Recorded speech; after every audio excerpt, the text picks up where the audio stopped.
Bismillahirrahmanirrahim.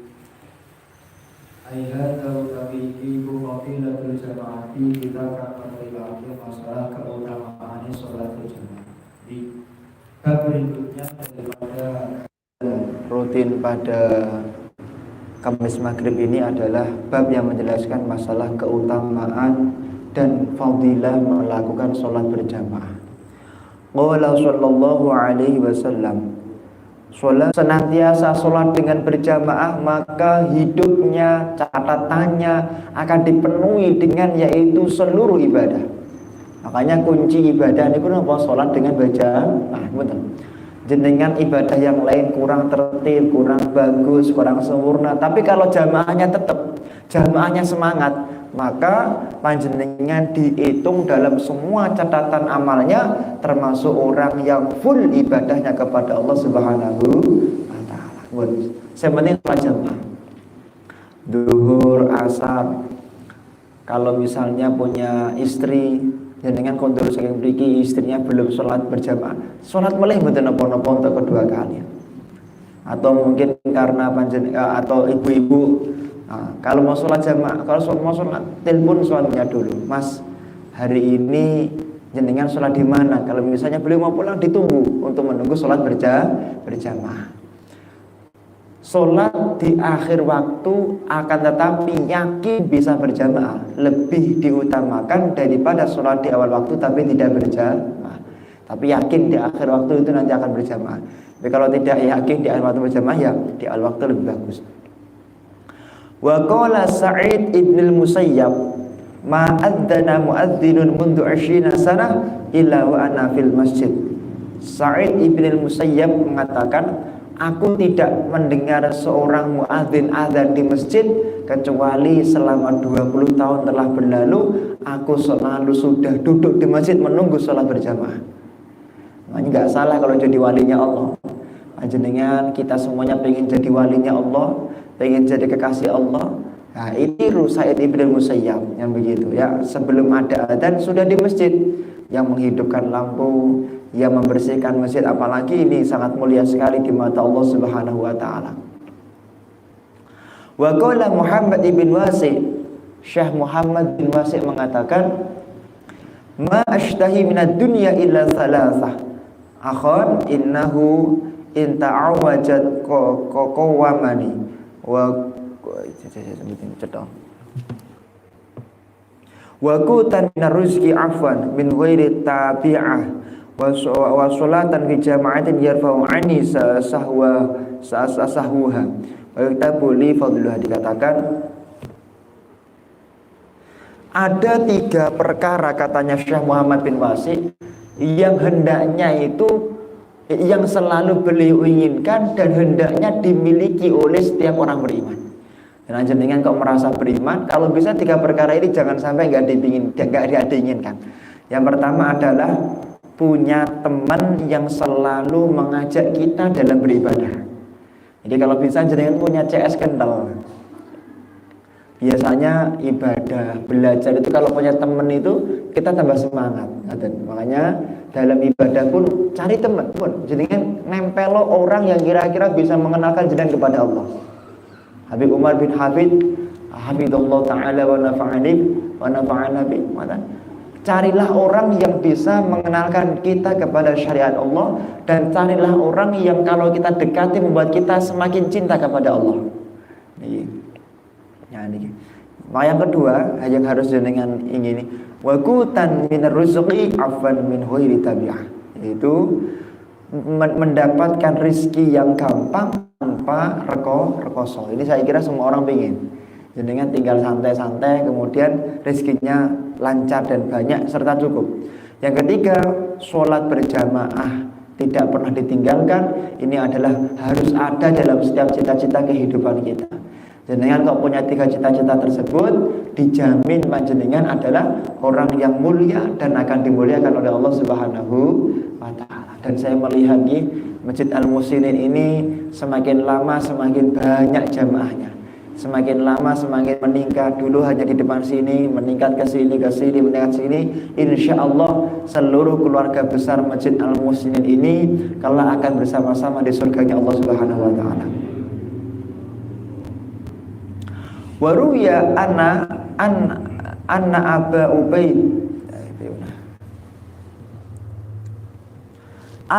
Ubaid ibn Jarrah, Abu Ubaidah bin Jarrah, ummu qauman marrah, falamman surafa qala ma zala syaitan bi anifan hatta araitu anna li fadlan ala ghairi la ummi abadan. Dikatakan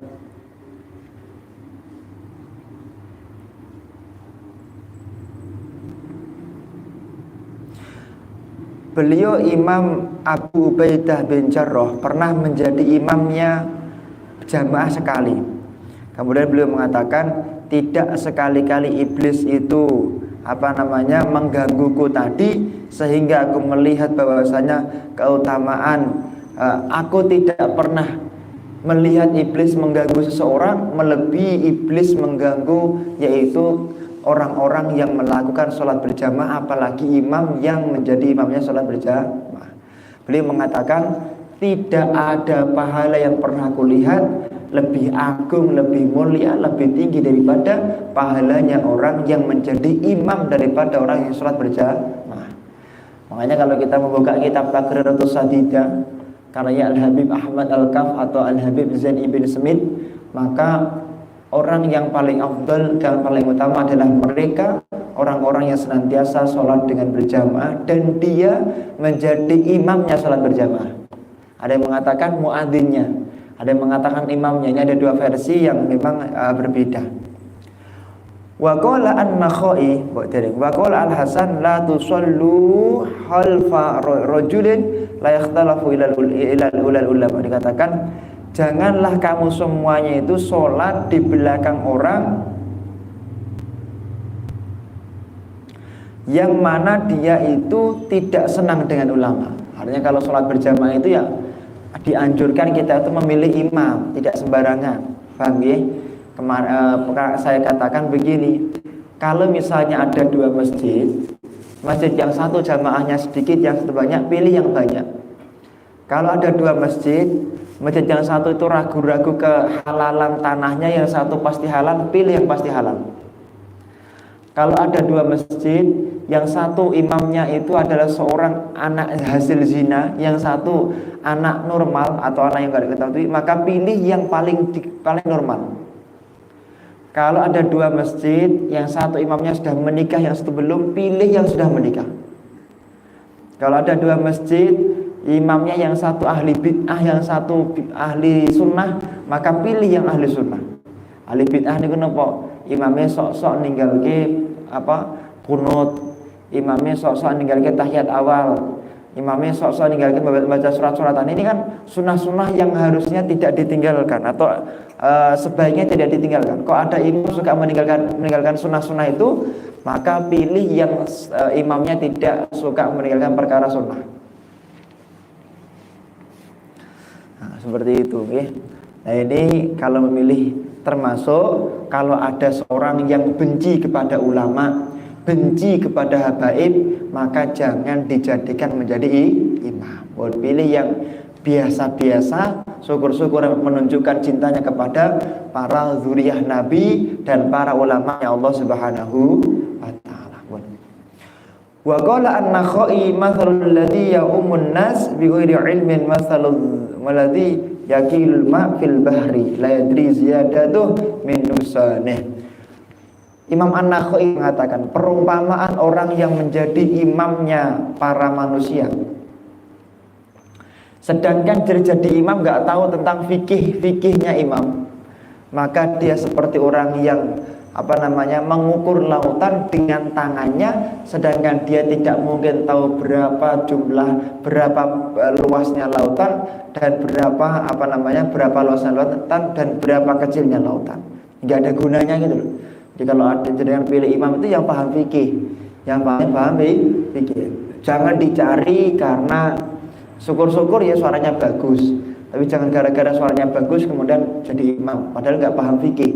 Syukur-syukur suaranya bagus dan juga paham fikih. Tapi minimal paham fikih. Makanya al-afqah aula min al-aqra, al-aqra wal awra fil adhar. Memilih pemimpin, memilih imam itu harus dicari yang hendaknya dicari yang lebih ahli fikih daripada orang yang ahli Quran dan orang yang paling muru'ah ahli fikih. Kenapa? Kalau nanti dia batal, dia akan paham dia harus bagaimana dan seterusnya. Dikatakan di dalam kitab ini, wa qala Hatim al-Aswam. Hatim al-Aswam ini salah satu ulama ya. Fatatni shalah fil jamaah fa'izzani Abu Ishaq al-Bukhari wahdah walau mata li waladul. Pada suatu ketika Hatim bin Aswam, Hatim al-Aswam ini sowan kepada Imam Ishaq al-Bukhari. Beliau sowan. Ketika beliau sowan di dalamnya beliau, wahai Imam Ishaq, aku bertakziah kepada engkau. Kenapa? Karena engkau sedang berduka gara-gara kamu ketinggalan sholat berjamaah. Imam Ishaq al-Bukhari mengatakan, iya benar, aku heran. Kenapa kemarin anakku meninggal dunia 20.000 orang datang takziah, tapi ketika aku, padahal aku nggak sedih sama sekali, ya sedikit aja. Sedangkan sekarang, ketika aku benar-benar bersedih, yaitu ketinggalan sholat berjamaah, malah nggak ada yang bertakziah kecuali engkau, wahai Imam Hatim al-Aswam. Artinya apa? Seorang ulama itu masya Allah, kalau sudah meninggalkan sholat berjamaah, mereka itu dukanya mengalahkan dukanya kalau kehilangan anak.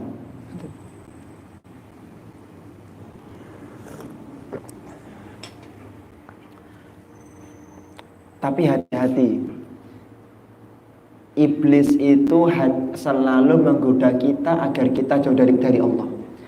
Muawiyah bin Abi Sufyan, beliau adalah orang yang ubad, zuhad, ahlul jamaah, tidak pernah meninggalkan ibadah lah kira-kira.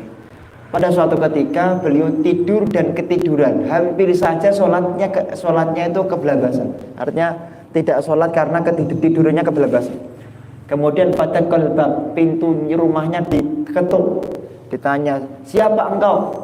Kemudian beliau mengatakan, anak iblis, saya iblis. Loh, iblis kok malah ngetuk pintu, ada apa? Aku mengetuk pintumu, wahai siapa namanya? Muawiyah bin Sufyan, karena kamu belum sholat. Takutnya kalau nanti kamu nggak sholat, kalau nggak tak bangunkan, maka kamu kebelabasan tidak sholat sesuai dengan tepat waktu, atau tidak sholat berjamaah. Loh, iblis, kamu kan iblis.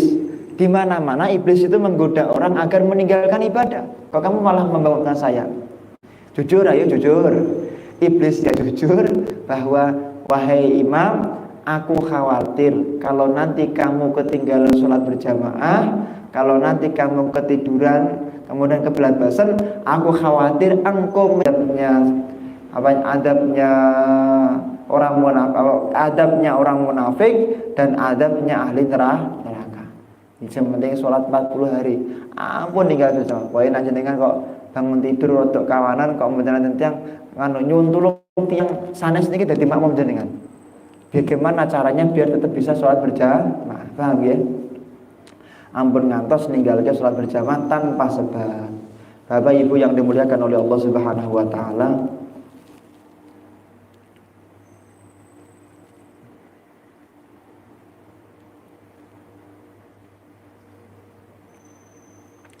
wa yuqalu innahu idza kana yaumul qiyamah,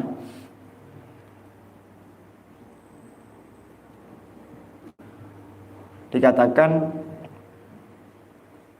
ketika hari kiamat telah datang, yahsyuru qaumun wujuhum kal kawakib, enten tiang-tiang niku ingkang dipun bakal giring kalih Allah Subhanahu wa taala, wajahipun niku bersinar kados bintang.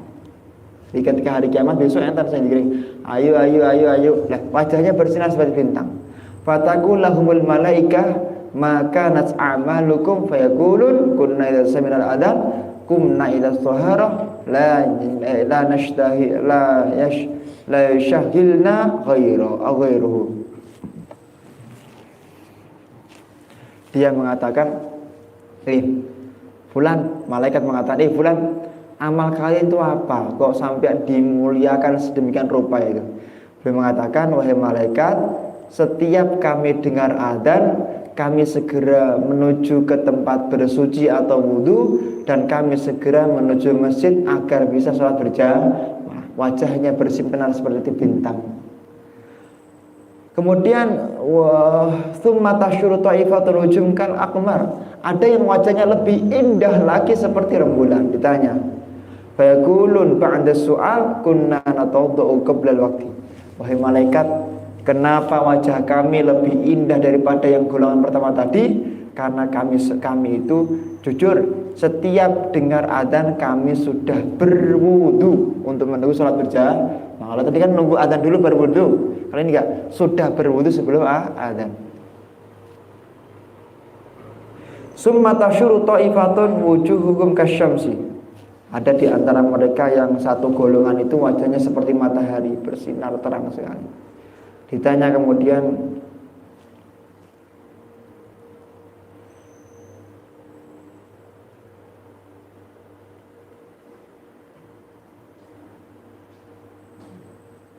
dikatakan di dalam kitab ini, wahai malaikat, kenapa kami wajahnya paling indah, paling mulia, paling agung, paling bersinar dari seluruh makhluknya Allah Subhanahu wa taala? Iya, karena kami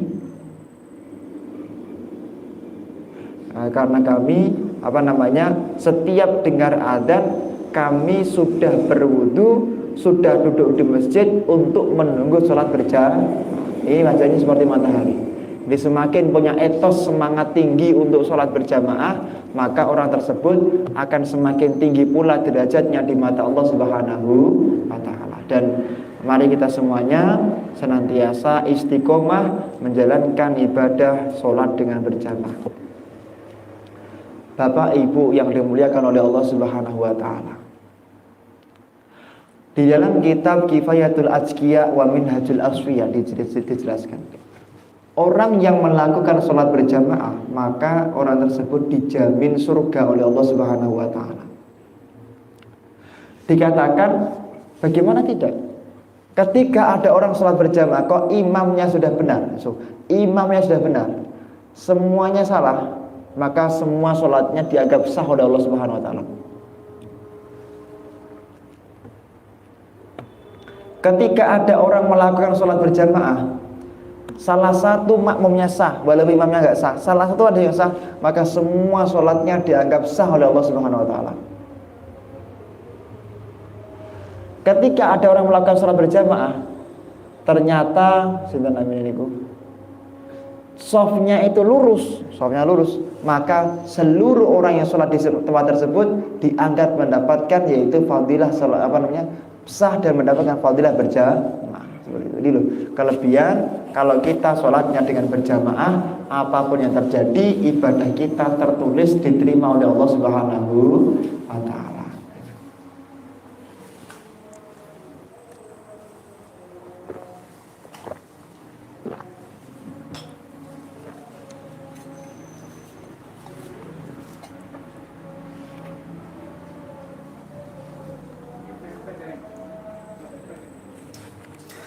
Rekan-rekan yang dimuliakan oleh Allah Subhanahu wa taala, ada nasihat yang sangat bagus dari kisah Nabi Sulaiman alaihissalam kepada Allah Subhanahu wa taala. Nabi Sulaiman matur, ya Allah, saya pengen ya Allah bisa memberi makan seluruh makhluk panjenengan di dunia. Pengen bisa memberi makan seluruh makhluk panjenengan di dunia. Maka kemudian Allah mengatakan, siapa yang kamu beri makan? Seluruh makhluk yang jin dan makhluk yang di darat dan di laut. Oke? Kalau kamu maksa ya sudahlah, siapkan makanan sebanyak-banyaknya.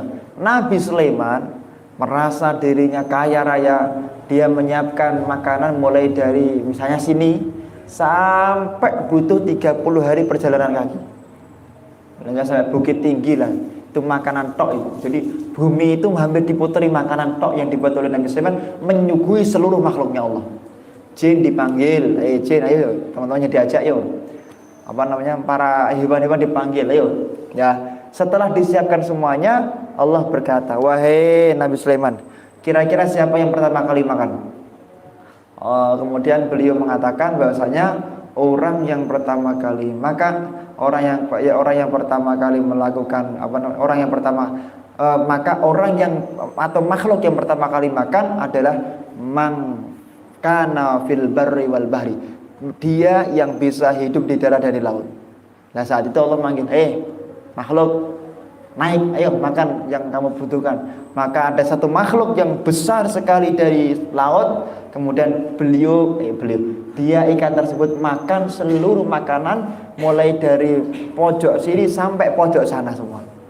Kemudian ikannya mengatakan, wahai Nabi Sulaiman, kira-kira masih punya stok makanan gak kira-kira? Kalau masih punya stok makanan, aku minta. Kenapa? Karena makanan sebanyak ini aku belum cukup.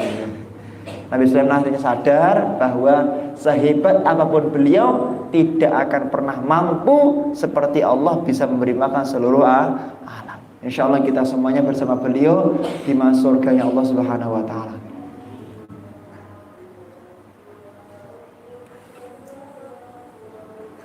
Bismillahirrahmanirrahim. Qala al-mu'allifu rahimallahu wa nafa'ana bihi wa bi 'ulumihi wa amitana bil asrarihi amin amin ya rabbal alamin. Demikianlah pengajian pada hari ini. Mari kita tutup dengan doa. A'udzubillahi minasyaitonirrajim. Bismillahirrahmanirrahim. Allahumma shalli ala sayyidina Muhammad wa ala ali sayyidina Muhammad. Alhamdulillahirabbil alamin. Allahumma ya man huwa fi 'uluwihi ka'inna man huwa fi 'ilmihi muhitun, ya man huwa fi 'izzihi latifun, ya man huwa fi lutfihi syarifun, ya man huwa fi fi'lihi hamidun, ya man huwa fi dhatihi qadimun, ya man huwa fi majdihi munirun, ya man huwa fi 'ata'ihi katsirun. Allahumma akrimna minka binuril fahmi wa akhrijna min dhulumatil wahmi warzuqna fahman nabiyyin wa hifdzal mursalin wa ilhamal malaikatil muqarrabin rahmatika ya arhamar rahimin. Allahumma arhamna bitarkil ma'asi abadan ma maqitana warzuqna husnan nadhir fi ma yurdika 'anna. Allahumma badi'an samawati wal ardi jalali wal ikram wal 'ashati allati la turam ya Allah ya Rahman. Bijalalika wa nurizika tunawwira bi kitabika aswarina wa alika bi sana wa faribaja bi lisana wa nashha bi badana fa innahu la yu'minu ala haqqi wa yuruka wa la ila anta wa la hawla wa la quwwata illa billahi al-'aliyyil 'azim. Rabbana hab lana min azwajina wa dhurriyyatina qurrata a'yun waj'alna lil muttaqina wa rabbana atina wa sallallahu ala sayyidina Muhammadin nabiyil ummi wa ala alihi wa sallam. Subhana rabbika rabbil izzati amma yasifun wa salamun alal mursalin walhamdulillahi rabbil alamin. Fatihah.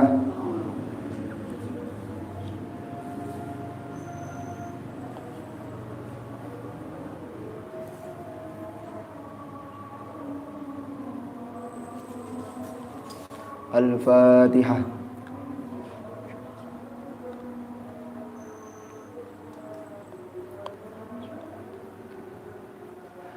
Assalamualaikum warahmatullahi wabarakatuh.